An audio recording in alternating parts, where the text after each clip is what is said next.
Mr. Rogers is certainly one of the best things that's ever happened to public television, and his Peabody Award is testament to that fact. And I'm proud to present Mr. Rogers to you now. PBS, or the Public Broadcasting Service, wasn't hot water, especially in 1969 when President Richard Nixon attempted to slash a $20 million grant proposed by his predecessor, Lyndon B. Johnson, to go to the nonprofit organization. This was due in large part to Nixon diverting much of the federal budget to the Vietnam War, and making cuts to several agencies that opposed his accountability was a simple matter, considering most of them to be un-American. The $20 million grant was curbed by the Senate, and more specifically, Senator Pastor, chairman of the United States Senate Subcommittee on Communications. He wanted to cut the funding by almost half, and PBS was struggling to get through to the senator who'd batted them for nearly 2 days, clearly with his mind already made up.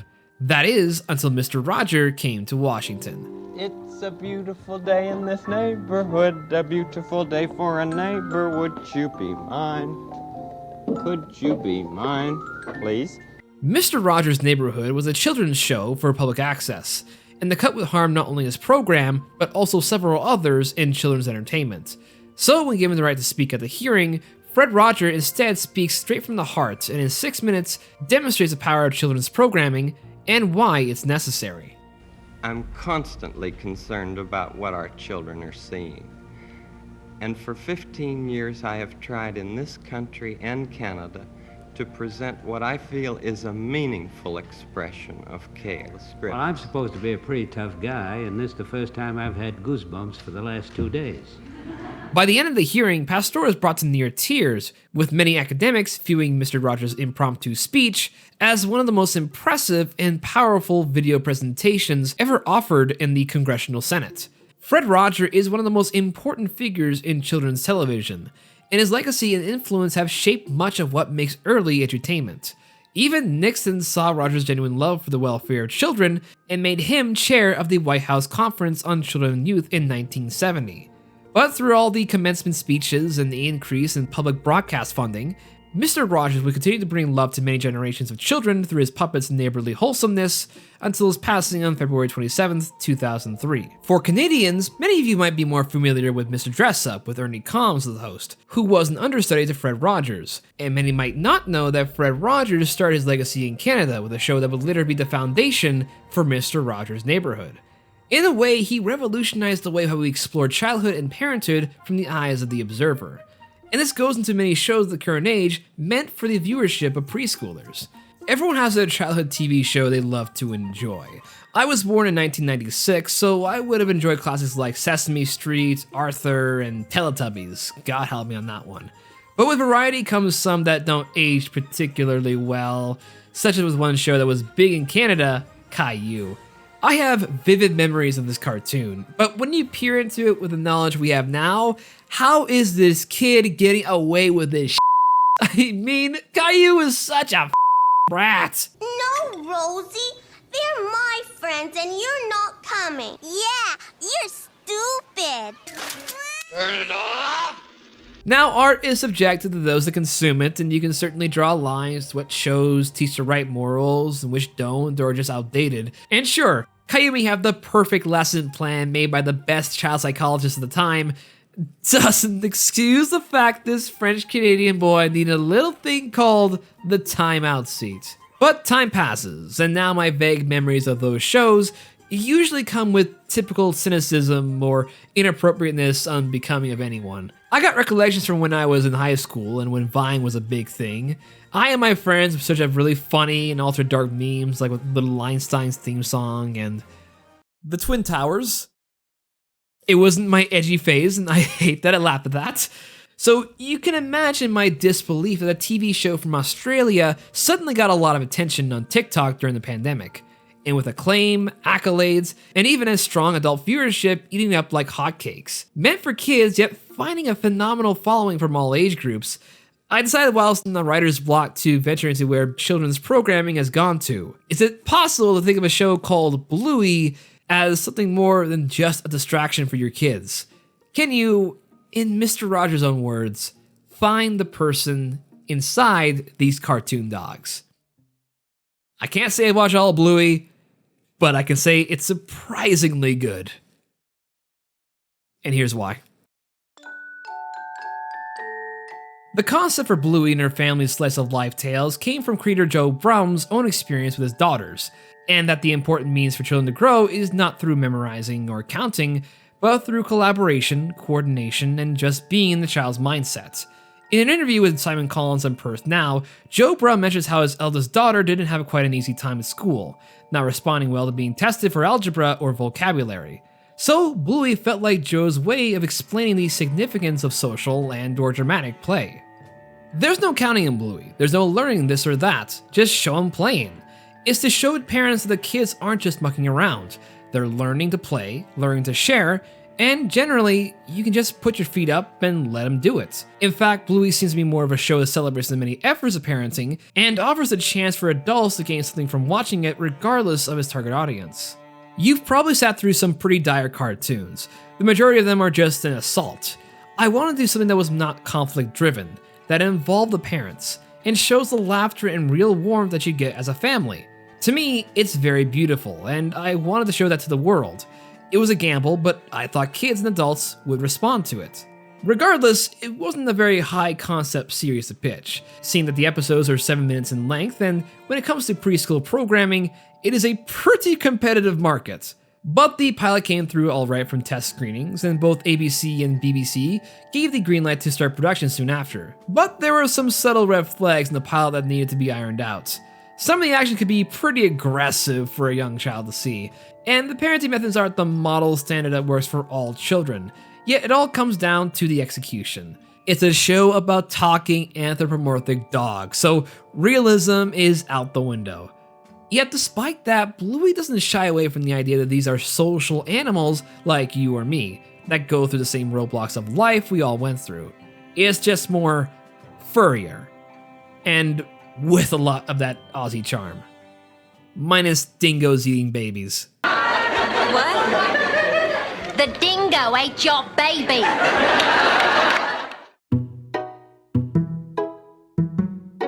So, is Bluey a grand piece of auteur that all parents should cling to and strive for their kids to be? Will it shape the next generation of toddlers to be robust and achievable members of the next generation?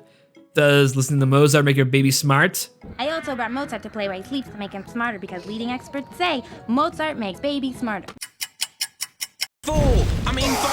No, it's not.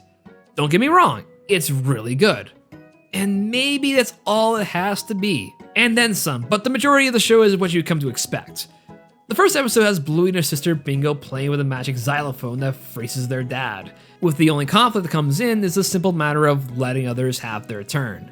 Or the episode where they play a game of Shadowlands, with the lesson being that shortcuts distract from the fun. Or the episode of trying to prepare an imaginary salad and how even the tiniest preparations are just as equal as the biggest ones.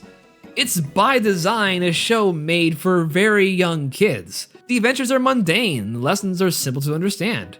However, just because something doesn't seem that impressive from a distance, does not equate to it being dull or toothless. In fact, the beauty of Bluey's simplicity is the value of a child's imagination and the parents supporting it whilst learning themselves. The show is a prime example of why the concept of play is a very vital part of healthy child development, exemplified in the American Academy of Pediatrics. As they master their world, play helps children develop new competencies that lead to the enhanced confidence and the resiliency they will need to face future challenges. Undirected play allows children to learn how to work in groups, to share, to negotiate, to resolve conflicts, and to learn self-advocacy skills. When play is allowed to be child-driven, children practice decision-making skills, move at their own pace, discover their own areas of interest, and ultimately engage fully in the passions they wish to pursue. The simple actions the children in Bluey take in letting their imagination run free and vicariously slipping into roles or professions on a whim are only as joyful as you can make it. Kids are pretty observant creatures, and are capable of understanding complicated issues by just playing them out, like being a doctor or a small business owner, and exploring how they imagine doing it day to day. Not every episode has a big lesson that needs to have a big sit down from a guardian to fulfill an obligation, but instead just letting the child resolve it.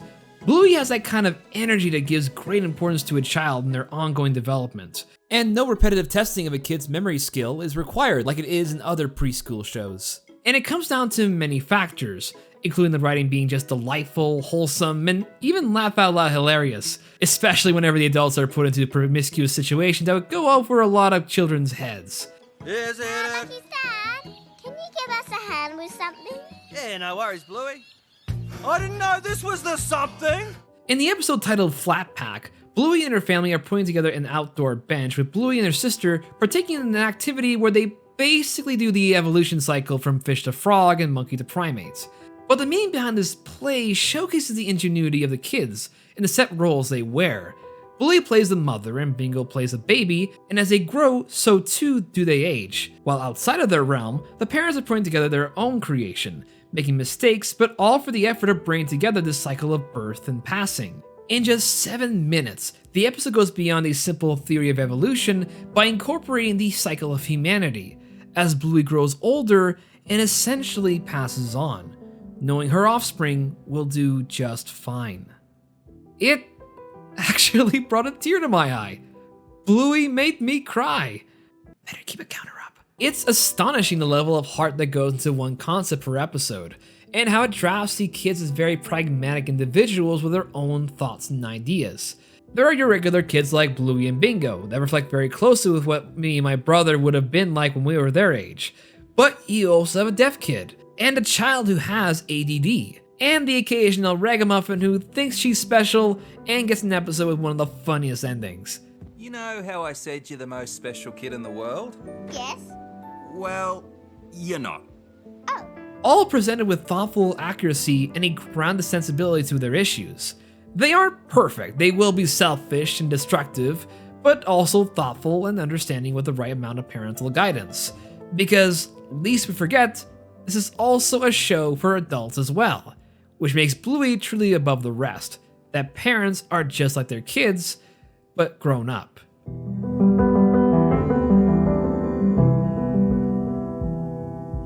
It comes as no surprise that the ones who steal the show have to be the parents. It's like on equal footing with how the adults in Rugrats seem much more interested than the babies were, and maybe it's just me, I can relate to this scene right here. It's 4 o'clock in the morning. Why on earth are you making chocolate pudding? Because I've lost control of my life. The one thing the show is also quite fond of breaking is the standard of living that most youth shows seem to follow, in that the mother stays home while the dad goes to work. Here, the mother is usually the one out, and the dad named Bandit stays at home and is the one who interacts with the daughter's playdates. Maybe to a somewhat excessive degree. I am not Dad. I am Magic Claw. Magic Claw has no children. His days are free and easy. I mean, really excessive. I mean, this guy is an agent of chaos in some episodes. Prank, baby! Yeah! But it just goes to show his dedication and affection to his family. It's actually one of the few times in an animated cartoon where there's a supportive father figure who loves their family and devotes time and effort into bringing joy into this children's life. A nice refreshing take on the idealized family man or the dysfunctional jerk character we see in a lot of media nowadays. Now, if you'll excuse me, I gotta go practice. Oh my god, Dad, my earring! Dad, stop! Ah! You just got pranked! It's like every sort of caring dad these days. They're across everything, the housework, kids, work, the lot. Compared to my dad's day, we've just had a slow generation by generation change to the point we're at now, where being a dad just seems like an all-in. Bandit, along with the other adult characters, have been praised by many groups for being the gold standard in building relationships with the young in mind. In fact, several episodes also explore their lifestyles and how it affects the world around them. There's an episode titled Stump Fest, where Bandit, his brother, and next door neighbor are taking out backyard stumps, while the kids open an imaginary nail salon. Bluey then asks why the dads would go and distract their play by chopping down the stump, to which Chili then explains that, in a way, adult activities are not so different from theirs. Not only does it have a small parable about development versus small business, but from a certain point of view, everyone has their own version of playtime. Also, it's episodes like these that I'm pretty sure the ladies were probably drinking spiked lemonade. It's a stump! Oh, leave that poor stump alone. You're the one who wanted it gone! Actually, there are a lot of episodes that young kids will not catch on to, and I don't mean in the more serious metaphors in some episodes, but just that they present very relatable attitudes. Such as in one episode where the parents are hungover from a New Year's Eve party, but their daughters still find a way to involve them in the fun. Who's? are very bad for you. Okay, kids? Only whales should eat these. But, much like all parents, they tend to have their limits and will need to present stipulations and boundaries. Yet, the best thing that I come to realize in Bluey is that the same can be said for the kids as well. In the episode Yoga Ball, Bingo doesn't feel quite comfortable with the way Bandit plays with her, since he isn't aware that he's being a bit rough. And because of the workload placed on him, he realizes too late that he's not aware of his youngest daughter's fragility. It culminates in a very touching moment between father and daughter, as they begin to set a parameter to renew trust. Boing! Yes, that's okay. Okay, what about this? Boing! Okay, too rough. Now I know. Parenting in itself is quite a monumental undertaking, yet it is vital for the development of a child, and the reversal to them. There is great admiration between the two parties, and in some instances, many of the adults will drop their guard and become just as vulnerable as their children. In some ways, the kid teaches them what it means to be a parent, like in episodes like Takeaway. Oh, and this episode also has one of the all-time best parent pauses. If grown-ups grow from babies, and only grown-ups have babies, who had the first baby? However, it's when these two different age groups coincide their struggles in life with visual pageantry, musical accompaniment, and cinematic storytelling that truly ascends this basic cartoon for kids into becoming the evolution of children's entertainment.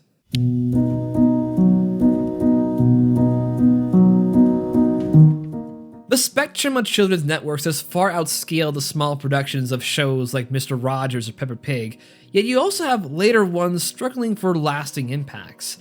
Each one is different in its approach to educating kids, but in some ways, it panders too much. There are good qualities to these kinds of shows when it's just a healthy distraction to occupy the kids' time, but they aren't challenging any preconceptions.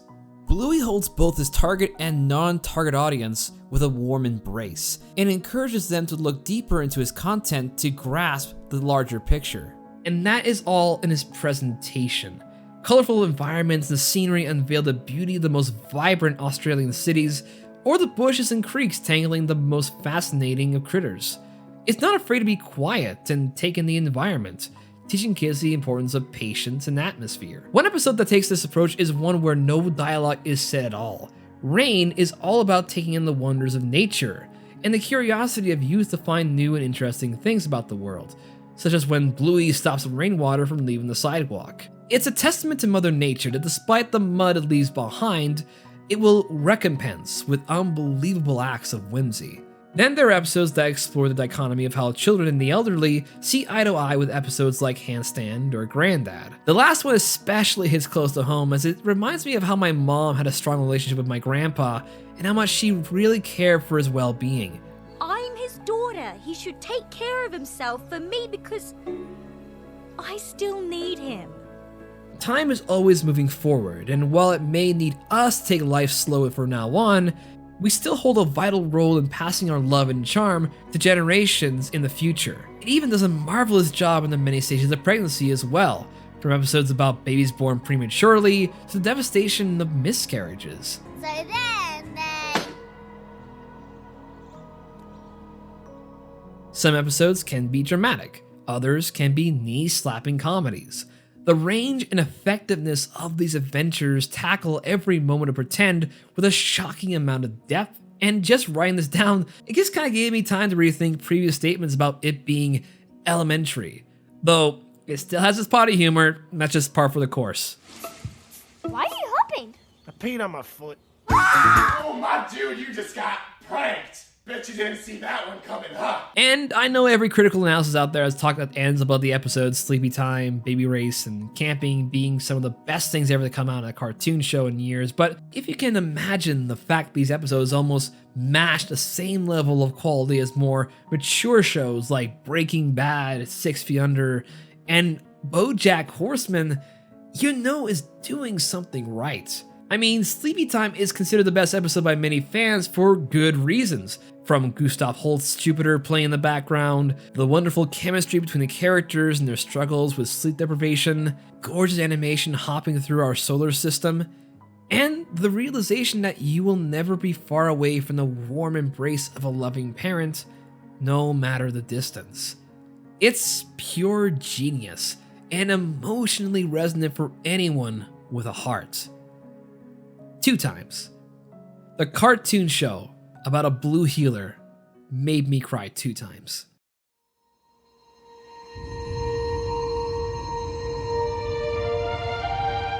I like to look back sometimes and think about where my writing and attitudes towards certain subjects have progressed over the years.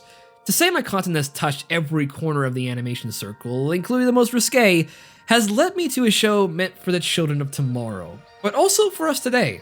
I'm an adult with no kids, but watching Bluey made me realize the importance of well-adjusted programming catering to them, how we can use it to better understand the creative liberties of play to help kids and even parents get through life. I can't say that the parenting of Bluey is what should be done to foster good behavior. At the end of the day, it's an animated preschool show with wild scenarios and adults going far beyond the Call of Duty. Says to put some cardboard down underneath first? I'm not taking advice from a cartoon dog. Yet despite this, everyone can gain something from it. Being a parent is just as scary as being a kid, and with proper guidance, charm, and a little bit of fairy nonsense, we can find that little cartoon blue healer pup in all of us. Ready to play, learn, and most importantly, experience. Know that there's something deep inside that helps us become what we can. For a girl can be someday a lady, and a boy can be someday a man. I think it's wonderful. I think it's wonderful.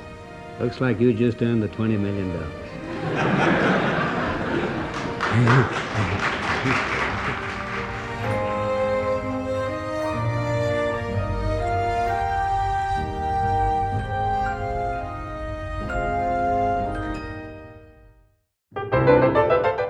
Now, as we wrap up today's video, I just want to let you guys in about my new Patreon page. With the overall uncertainty of the algorithm and just YouTube in general, I've set this up not just as an additional avenue for income, but also a way to provide a few extra features. Exclusive access to old and future content for viewing and downloading, your name included in the end credits to all my videos, and a chance to get your name shouted out by me. Only $2 a month with additional features being added in the future. Thanks for watching, guys, and tell me what your thoughts are on Bluey. Like and subscribe for more content in the future, and be sure to share this with all your friends, families, and loved ones. It's your Bra Man, signing off.